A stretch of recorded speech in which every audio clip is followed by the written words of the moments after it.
उत्तर प्रदेश में वयोवृद्ध गुरुजी पतराम सिंह जी के पास और उनसे ये जानना चाहते हैं जो उच्च शिक्षित हैं और उन्होंने बहुत सारे बच्चों को शिक्षित किया है, सरकारी नौकरियों पर उन्होंने लगाया है कि गुर्जर समाज उच्च शिक्षा कैसे प्राप्त करे। शिक्षा से आज भी बच्चे, आज भी बड़े बड़े परिवार शिक्षा से किनारा करते हैं, थोड़ी उम्र में शादी कर देते हैं। इसका क्या कारण है ये बताओ, उच्च शिक्षा कैसे प्राप्त करें। वास्तविकता ये है कि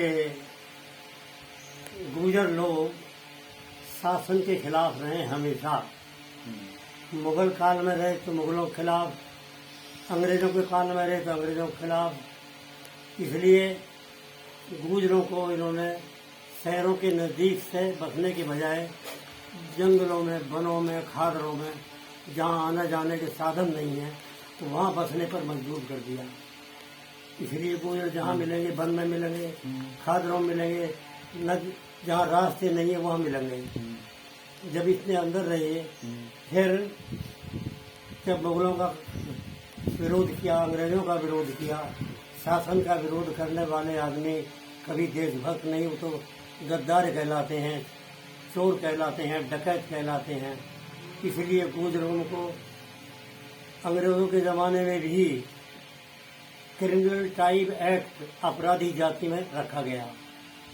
अंग्रेजी ज़माने में अपराधी जाति रहे, उसके बाद भी कांग्रेस के ज़माने में भी अपराधी जाति का जो तमगा है ये सन 65 या 75 के आसपास घटा है।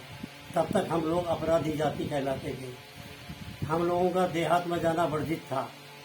कहीं चोरी हो जाए तो गुर्जरों के घरों में तलाशी ली जाती कि पहले वहाँ तलाशी लो, चोरी हुई है, किनके घरों होगी।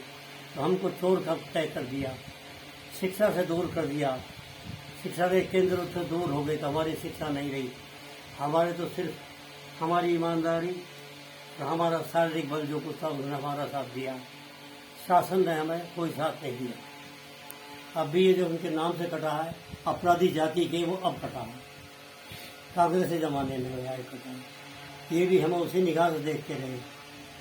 फिर एक बात स्पष्ट मैं आपसे कहना चाहूँगा कि जहाँ जहाँ गुर्जर थे आज़ादी मिलने के बाद वो सब रिजर्व रखे गए।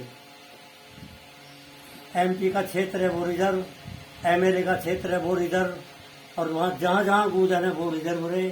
और वो अनुसूचित जाति के रखे गए गुर्जरों को राजनीति में आने का मौका नहीं मिला।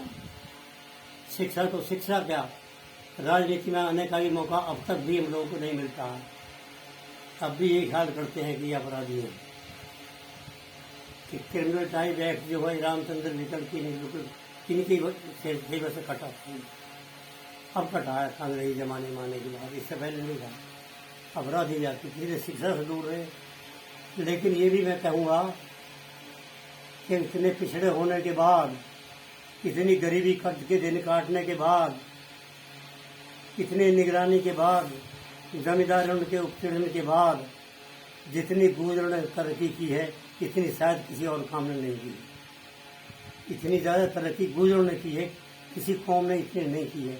अब गुर्जर संपन्न हैं, घर उनके घर द्वारे सब फिट है, रहना सहना बिल्कुल फिट है। ये अपनी ज़बान के पक्के होते हैं, इनकी ज़बान दोगली नहीं होती। ये जो कहते हैं उसका पालन करते हैं, अतिथि का सम्मान करते हैं। ये ऐसी कौम है जो दूसरा इसका मुकाबला नहीं कर सकती। ये राजा हैं, अब भी राज रहे हैं। ये कनिष्क जो राजा थे ये भी चीची गुर्जर ही थे। राजा कनिष्क ये चीची गुर्जर ही थे। राजा भोज रहे, इनको नाम अब लिया, अब उसके बोर्ड लग रहे हैं जाए। कहते हैं राजा भोज भरम के भूले, घर घर है मटियाले झूले। जो रात को भेष बदल कर और जनता की सेवा सुनते थे वो, लेकिन इतिहासकारों ने उनको लिखा नहीं। हमें उसी जाति में रखा है लिखने। शिक्षा नहीं थी, अब शिक्षा पे लोग जगी है। हो सकता है इतिहास दोबारा लोग रच रहे हों, लिख रहे हों, उसमें कुछ इतिहास नया बन जाए। राजनीति में अब भी यही किस्सा है। जातिवाद के हिसाब से टिकट दिए जाते हैं, गुर्जरों का नाम अब भी कम रहता है राजनीति के हिसाब से। अभी गुरुजी ने बताया कि गुर्जर समाज के लोग शिक्षा से क्यों दूर रहे, राजनीति से क्यों दूर रहे। क्योंकि गुर्जरों ने हमेशा शासन का विरोध किया, अत्याचार का विरोध किया, उन्होंने अत्याचार सहना नहीं चाहा। कश्मीर में गुर्जर मुसलमान हैं, गुर्जर मुसलमान भले ही हैं परंतु देशभक्त हैं। सारे शासन ये लिखते रहे गुर्जर गद्दार हैं, परंतु गुर्जर देशभक्त हैं। अगर कश्मीर में मुसलमान ना होते तो आज कश्मीर भारत का अंग ना होता। ये सच्चाई है बिल्कुल। क्योंकि फारूक अब्दुल्ला भी गुर्जर, उनकी माँ गुजरी है। क्योंकि एक औरंगजेब गुर्जर था, फौजी, जो वहाँ के आतंकवादियों ने मार दिया था, जो गुर्जर है। और गुर्जरों की ऐसी बहुत सारी मिसाल हैं जिनके लिए देश पहले है, दूसरी चीज बाद में। गुर्जर, अगर कोई देश में कोई जाति देशभक्त है तो वो है गुर्जर जाति। क्योंकि हर सत्ता ने, हर पार्टी ने गुर्जरों को दूर रखा है। जहां गुर्जर बहुल्य सीट थी, विधानसभा की हो चाहे लोकसभा की, जैसे हरिद्वार और राजस्थान में कई सारी सीट हैं, वो सुरक्षित कर दी गई जो गुर्जर बहुल्य सीट थी। तो ये भी एक कारण रहा है गुर्जरों का पिछड़ेपन का। और आज की सरकारें भी चाहती हैं गुर्जर हमारे बराबर में ना आए। जहां गुर्जर ज्यादा तादाद में है, जैसे नोएडा की सीट है गौतम बुद्ध नगर की, जहां पे 6 लाख गुर्जर है, 86 सीट है जो, तो वहां गुर्जर को टिकट ही नहीं देती ऐसी पार्टी जैसे भाजपा ने देती है ब्राह्मण को टिकट। तो ये सोची समझी साजिश के तहत जो है गुर्जर को बहुत पीछे ढकेला जा रहा है। अगर हमें आगे आना है, गुरुजी कह रहे हैं गुर्जर जाग रहा है, अब शिक्षा में आगे जा रहा है, गुर्जर संगठित है, पैसा भी है गुर्जरों के पास। अगर हम आगे जा सकते हैं तो केवल शिक्षा के बल पर आगे जा सकते हैं। धन्यवाद।